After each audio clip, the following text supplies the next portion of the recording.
There's been a lot of silence, layoffs, and cancellations from Sony in the past few years. With this chaos comes a lot of rumors and speculation about the future of PS5 exclusives. We've also recently got one of the worst state of play live streams in a while, which barely revealed anything, and it looks like 2024 is going to be another light year for PS5 first-party exclusives. In this video, I did my best to condense all of the confirmed, cancelled, leaked, or rumored possible projects that every first-party Sony studio and a few other second-party partners are working on as of August 2024. I've even sorted the studios by continent if you want to jump around, but let's just get into it. Polyphany Digital. Starting in Japan, Polyphany is still supporting Gran Turismo 7, which launched in 2022, presumably also working on Gran Turismo 8 or a new GT Sport, which would still be a couple of years off regardless. If their next game is targeting PS6, I would think it's going to be Gran Turismo 8, but if their timelines are more optimal for another PS5 game, we'll probably get a Gran Turismo Sport or another Gran Turismo spin-off type game. Team Asobi. Job listings going as far back as 2021 have suggested that they were working on a new Astrobot game, which was finally confirmed in May at the State of Play livestream. Honestly, it looks really great, and I'm a little surprised that there's no PSVR 2 support, which is not promising for the very neglected headset at this point, but Asobi made it very clear that this next game was not made with PSVR 2 in mind at all. This is one of the only titles in this entire video that's actually going to be coming out in 2024. Kojima Productions. Of course, Kojima is working on Death Stranding 2, which was heavily rumored for a few years, but he's also working on the mysterious Physint game with Sony, which is expected to be a PS6 game. Interestingly, along with Physint, Social Stealth System was also trademarked in Japan. And lastly, he is also working on the Overdose game for Xbox and PC, which was also leaked a while back, so he's got a lot of projects on his plate, but at least we can expect Death Stranding 2 probably in 2025. Firesprite. Over in Europe, Firesprite released Horizon Call of the Mountain on PSVR 2 in 2023, but they were also supposedly working on a Twisted Metal game that was handed off to them after Lucid Games was removed from the project in 2022.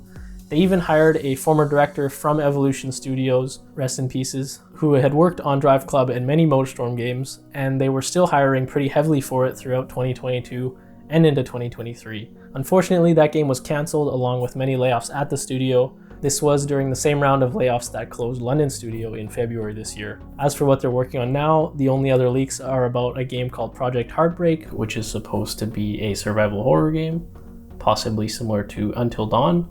And even more recently, they had a job listing citing their current project as a dark story-driven narrative adventure. Guerrilla Games.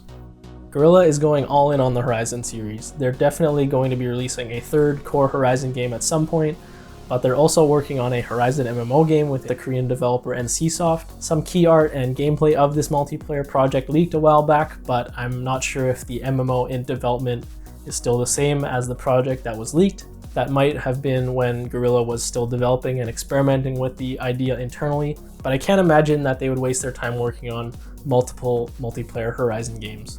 The MMO game has been called Project H and Project Skyline in various leaks, and it's supposed to be running on Unreal Engine instead of the internal Decima engine, which I think that previous multiplayer leak was still running on.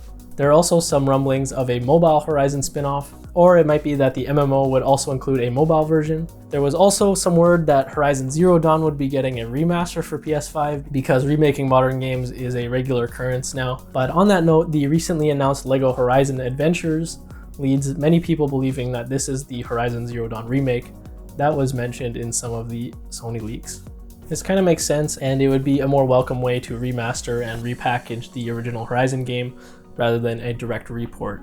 This game is primarily developed in partnership with Studio Gobo, and this partnership was announced way back in January 2023, and Gobo even had LEGO pictures all over their website back then, but nobody in their right mind would have guessed that this is the collaboration that they were cooking up. LEGO Horizon Adventures is also coming out in 2024, and it's even going to be launching on Nintendo Switch alongside PlayStation 5 and PC. Housemarque. Returnal launched shortly after the PS5 launched, but the CEO has made it clear that they're working on a new IP rather than a sequel to Returnal. Regardless, they typically don't do sequels, so this is no surprise. Not to mention that Returnal wasn't an insane smash hit, but it was a good game and an awesome transition into a more AAA style game from a typically indie style game studio. In an interview, they've also said that they're looking to reuse a lot of Returnal's DNA and ideas that were left on the cutting room floor for their next project going forward. So it's probably safe to say it'll be a similar arcadey style shooter like most of their games. Media Molecule. They've been toiling away on dreams for so many years, probably far too many. They also suffered some layoffs last year, and they also lost many of their key leadership over the years.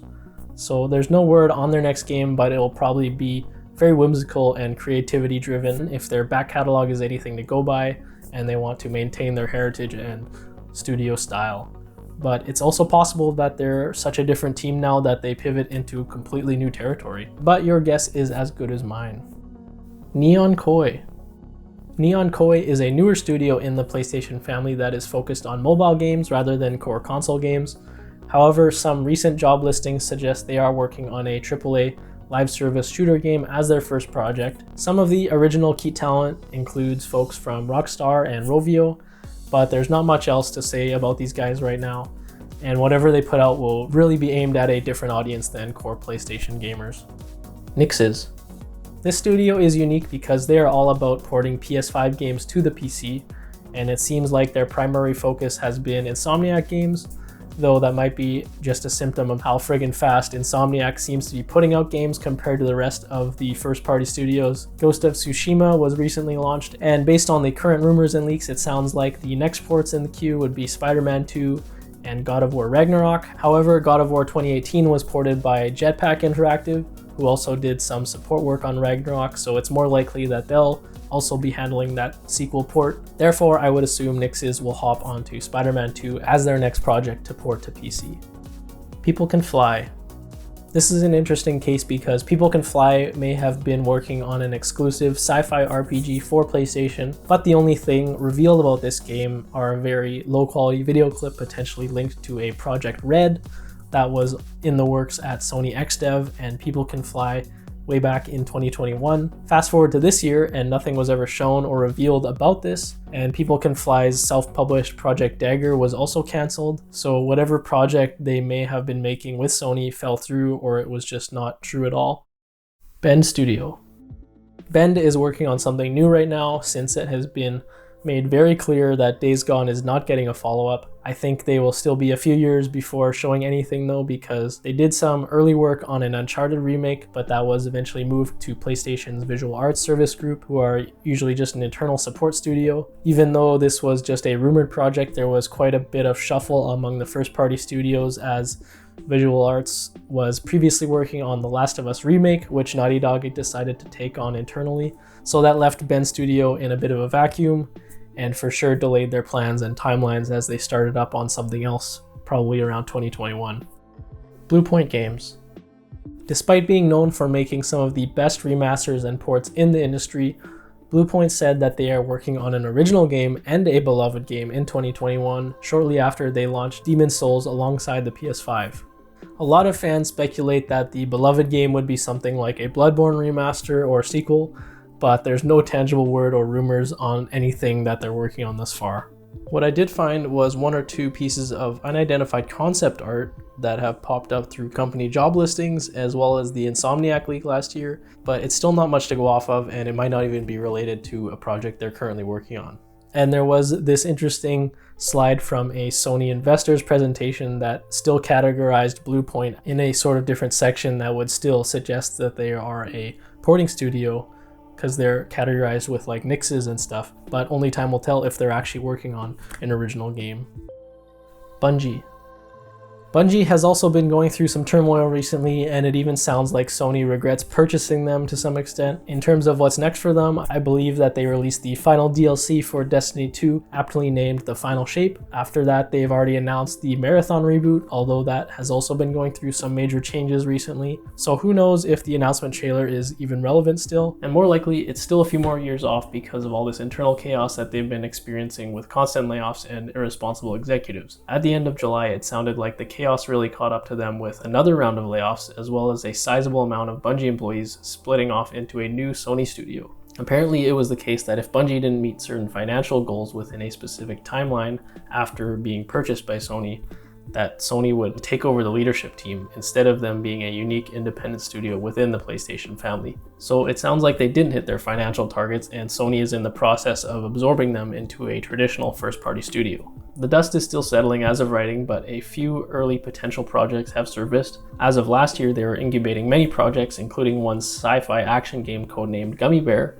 along with this artwork, which is a huge stylistic departure from anything Bungie's done before. They also did some early work on a Destiny spin-off codenamed Payback, but Destiny 3 was never in development in any capacity, so we really don't know what else they're working on besides Marathon, or if Marathon is still even going to happen. Deviation Games. Deviation Games was a new studio formed in 2020, and they quickly partnered with Sony the following year, presumably to work on a new shooter game based on the history of their leadership team. However, no project was ever formally announced, and the studio seemed to slowly fall apart until they finally suffered major layoffs in 2023, and then a full studio closure earlier this year. Now, the project they were working on was supposedly a sci-fi shooter, and was likely being developed with support from Final Strike Games, who is best known for the short-lived Rocket Arena game. And it might be possible that the clip I showed that was linked to People Can Fly was actually this game, since Final Strike's cancelled game was supposedly in development for 3 years, with at least 2 more in the pipeline. But maybe these were all separate projects, but they all seem to be sci-fi shooter games, and they're all cancelled now, so I think that's a whole big part of why we have a whole lot of nothing from Sony lately. Firewalk Studios. Concord was revealed alongside Fair Games last year, and is coming out very soon. It even had a closed and open beta period quite recently. It seems to be one of the few first-party games in a long time that didn't have any delays. This 2024 release date impressively lines up with leaks as far back as 2022. It looks like a mashup of a few different types of shooter games, and it's very live servicey, so the buzz about this game has not been super positive, but people say the gameplay is fun. I tried it very briefly.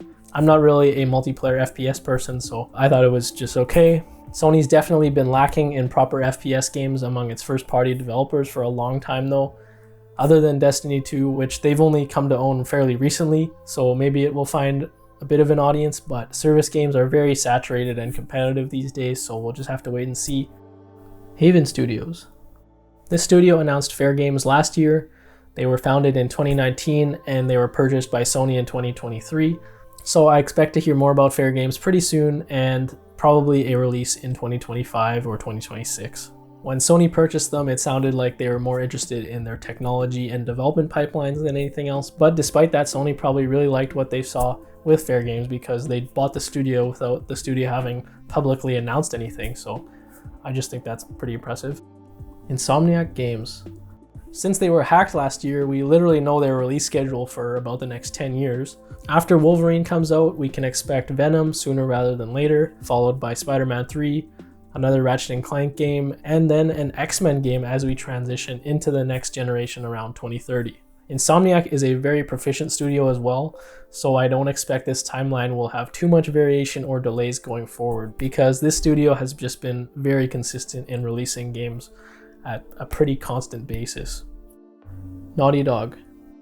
Naughty Dog shockingly cancelled the Last of Us Factions online game that they were working on for quite a long time, which was very disappointing and probably delayed other projects quite a lot since they seemed to be buckled down on it since they released The Last of Us Part 2.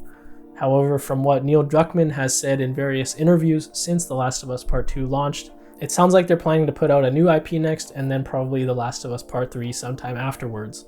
And the HBO show was a huge success, and the continued success of constantly remastering the games in that series, I think The Last of Us 3 is just pretty inevitable at this point. There's some speculation that the next game will be a fantasy title, but I don't think there's anything substantial to these claims.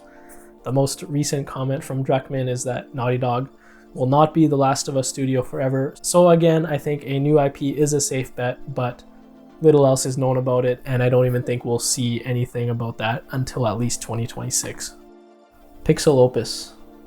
PixelOpus was shut down in 2023, and their last release was Concrete Genie in 2019, which didn't perform all that well. The game they were working on was of course cancelled, but apparently they were collaborating with Sony Pictures Animation Studio and utilizing Unreal Engine 5, so I'm sure the art style would have been really something spectacular had we ever got a proper look at it. If you're not familiar, Sony Pictures Animation is the team behind the Spider-Verse movies, which was quite revolutionary in the animation and I think just in the art direction world in general. But another studio, RIP. San Diego Studio. These guys are only working on MLB The Show for the foreseeable future. I expect they'll keep doing that as long as Sony can keep getting the license for it, which they've actually held on to despite the show series needing to go multi-platform since 2021. But sports games are a great moneymaker, and I'm sure Sony and San Diego will keep wanting to do that as long as they can. Santa Monica. Cory Barlog, who most recently directed God of War 2018, is said to be directing the next game from the studio, presumably an action game, but it also seems like they'll keep making God of War games because that's all they've been doing for so many years, and the franchise continues to sell like gangbusters. In 2022, he gave an update that the studio is spread across multiple projects at the time, and I feel like they'll probably put out something new as their next release. And a character supervisor at the studio stated that they are explicitly working on a new IP at the studio. But I'm sure God of War will be back again one day. Similar to The Last of Us, that franchise is just huge and never seems to stop growing. Sucker Punch. I think it's a safe bet to assume that they're working on a sequel to Ghost of Tsushima. They might actually be one of the studios to release something next, since it's been about 4 years since the first game by now. Most likely they'll announce something soon and release it next year if development has been going smoothly, so fingers crossed on that one. But that's all for this video. Thanks so much for watching. If you've made it this far in the video, like and subscribe and all that good stuff. And let me know which of these projects you're most excited for, and if there are any that I missed, let me know down below because it was quite a lot to unpack.